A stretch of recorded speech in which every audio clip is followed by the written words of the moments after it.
Quando a gente vicia em uma substância, na verdade a gente vicia na sensação que aquela substância nos causou, né, o que acabou acontecendo no nosso corpo, na nossa vivência, enfim, no momento em que a gente utilizou essa substância pela primeira vez. E da mesma forma, o relacionamento narcisista, ele funciona mais ou menos com base nessa ideia. Só que a grande questão é que o relacionamento narcisista, ele vai ainda além.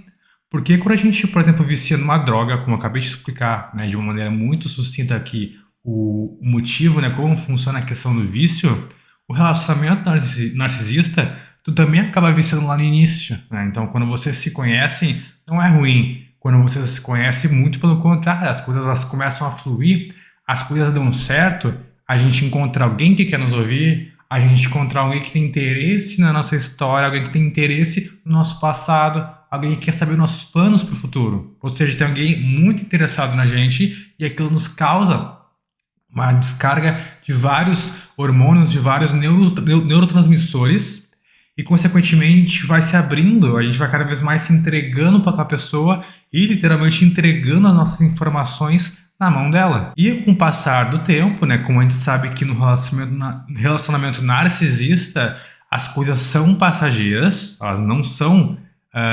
contínuas, né? A gente não tem uma normalidade, a gente não tem uma continuidade de coisas boas, de coisas benéficas no relacionamento.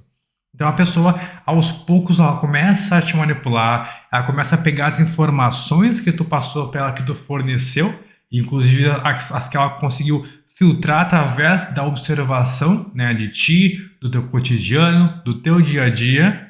E o que acontece? Ela acaba utilizando contra ti. Então, aos poucos, vão surgindo momentos que não são mais tão prazerosos, não são mais tão gostosos como eram antes. Mas tudo bem, o que o codependente faz? Ele começa aos poucos a fazer aquela dança, ele começa tudo bem, hoje ele está estressado, tudo bem, hoje ela não está se sentindo muito bem. Então, tudo certo, não tem problema, ela pode gritar comigo hoje, ele pode me destratar hoje, tá tudo certo, porque amanhã vai ser diferente. Só que esse momento, né, de destratar o outro, de gritar com o outro, de ser grosso, de ser ríspido, ele começa a acontecer mais repetidamente. Só que o que acontece? O nosso cérebro ele tá fixado naquela memória, lá no início do relacionamento, onde todos os dias, ou quase todos os dias, né, em grande número, eles eram bons.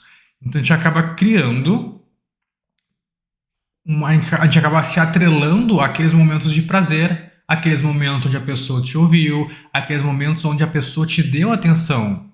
De uma forma mais prática, quando a pessoa vem e grita contigo, ao invés de tu simplesmente ficar culpando ela, tu vai lembrar daqueles momentos que tu teve de prazer, né? Então agora começa a se estreitar aqui a analogia com a droga, com o vício, né? Com as substâncias que viciam, como eu te trouxe anteriormente, e tu acaba deixando passar,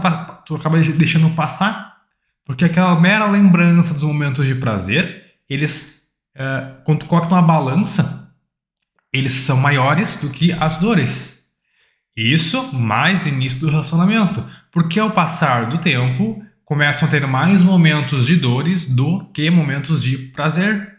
E tu vai sempre colocar nessa balança e teu cérebro, como o cérebro de um viciado, vai sempre lembrar do início, do momento de prazer e tu vai estar sempre postergando. Tu vai utilizar o future faking do narcisista, né? Aquela questão de estar sempre vivendo no futuro imaginário. Ele vai te manipular dessa forma e tu vai ficar imaginando, não, mas tá, beleza, ele tá durante a semana, ele tá trabalhando, né? Ela tá trabalhando, mas no final de semana a gente vai fazer aquela viagem que a gente queria, a gente vai para aquele restaurante, a gente vai dar um passeio por aí e as coisas vão ficar melhor, a gente vai ficar em casa, depois a gente vai voltar para casa, a gente vai assistir um filme, a gente vai ter aquele momento íntimo, então as coisas vão se desenrolar. Independente se isso acontecer ou não, tu tá dependendo de uma coisa que não está acontecendo no momento presente. Tu está imaginando que aquilo pode acontecer e ao mesmo tempo tu está conectando com o início do relacionamento, onde aquela pessoa ela simbolizava um momento de felicidade. Aquela pessoa ela simbolizava prazer para ti. Só que ao longo do tempo isso foi mudando. E o narcisista ele sabe como funciona isso de uma forma que não necessariamente precisa ser consciente, mas ele sabe como te ter na mão, ele sabe como te manipular, então também sabe muito bem disso. Eu sei que dói, às vezes a gente aceitar, né? O nosso ego aceitar isso, mas é o que acontece, senão a gente não estaria na situação que a gente se encontra, entende? Ou que passou, enfim. E o narcisista, ele acaba utilizando dessa relação da dor e do prazer. E me veio aqui à tona, também achei muito interessante trazer, que o neurotransmissor da dopamina, né, ele funciona muito com a relação da balança, na verdade, da relação entre a dor e o prazer, né, que eu falei aqui da questão do prazer, a questão da dor. E muito interessante, porque a dopamina é o neurotransmissor que nos estimula a buscar o prazer, né, então é como se fosse aquela coisa que nos dá um motivo, ela nos leva a fazer algo. Por exemplo, eu vou correr, eu vou me exercitar, eu vou na academia, vou fazer uma natação, vou fazer um esporte, não porque o fazer em si ele é prazeroso, mas o que vem depois, a sensação de bem-estar que a atividade física nos proporciona, ela é prazerosa. Logo, a dopamina ela vai me incentivar a fazer essa atividade física, por exemplo, para que posteriormente o exercício e enfim, a atividade eu sinta, né, o prazer em si. Então, eu não vou fazer pela coisa, mas vou fazer pelo prazer, pela motivação do que aquilo vai me trazer posteriormente. E, de novo, a relação narcisista funciona sempre assim. Vai se desenrolar de diversas formas, vão ter vários cenários acontecendo, mas a ideia básica é que ela vai estar sempre, né, a tua mente ela vai estar sempre buscando os momentos de prazer. E é óbvio que o relacionamento narcisista ele não se estrutura simplesmente em momentos de dor. Eles podem chegar a ser majoritariamente, ou seja, ser a maioria dos momentos de dor. Só que o prazer, ele vai estar em algum momento, porque senão tu não estaria no relacionamento. E é óbvio que quanto o tempo passar e as coisas começarem a se estreitar, digamos assim, o relacionamento ele começar a ficar mais tóxico, os momentos de prazer vão cada vez mais diminuir e vai chegar um momento onde o narcisista ele vai começar a te dar migalhas. Então, começar a ir atrás dessas migalhas, porque tu precisa desesperadamente daquele mísero prazer, daquele mísero momento onde a pessoa vai estar te olhando olho a olho, daquele mísero momento onde a pessoa vai estar dizendo que te ama, mesmo que seja eu te amo, entende? Não seja algo realmente intrínseco a ela, não seja algo realmente que seja verdadeiro e que tenha essa relação de causa e efeito, de conexão entre vocês.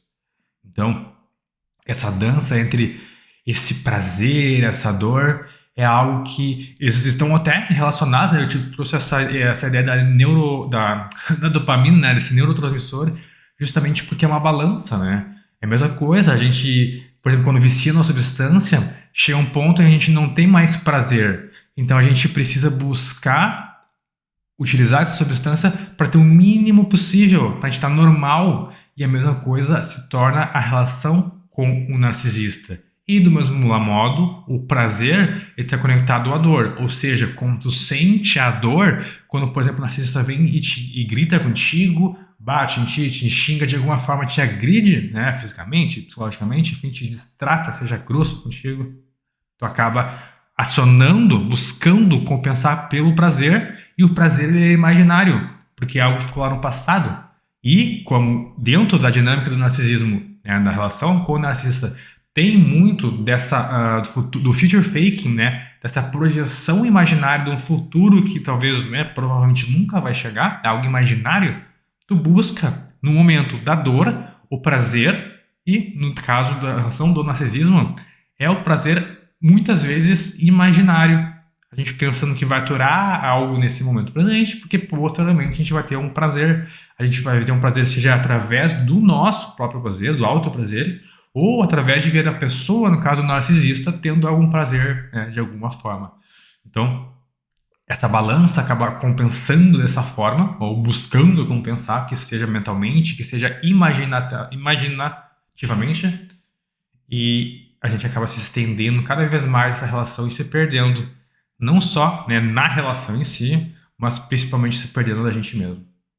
Tá? Então, é bem complicado, é uma coisa bem pesada assim, trazer essa analogia, mas é verdade, entende? Então, quando a gente mais aprofundar nesse conhecimento, quando a gente tiver mais perspectivas, né, mais formas de a gente entender como a gente veio parar onde a gente está hoje, como a gente acabou estando num relacionamento com uma pessoa que nos traz tão mal, nos trata tão mal, a gente vai perceber que tem momentos, né, como a gente foi pontuais, que acabam na nossa mente se estendendo, a gente acaba aumentando muito aquilo para que a gente consiga perdurar naquele relacionamento. Afinal de contas, a gente investiu, né, tempo, a gente investiu amor, a gente investiu dinheiro, a gente investiu diversos recursos para estar com aquela pessoa e também querer, né, fazer ela feliz e se sentir feliz, né, trazer esse bem-estar para nossa existência. Certo? Espero que tenha ajudado esse conteúdo. Espero que tu continue buscando mais conhecimento, porque dessa forma tu vai trazer mais consciência para tua realidade, para ti mesmo, para tua vida, e assim tu vai conseguir tomar atitudes, tomar decisões para que tu possa melhorar a tua experiência dessa vida. Certo? Era isso. Muito obrigado. Até o próximo vídeo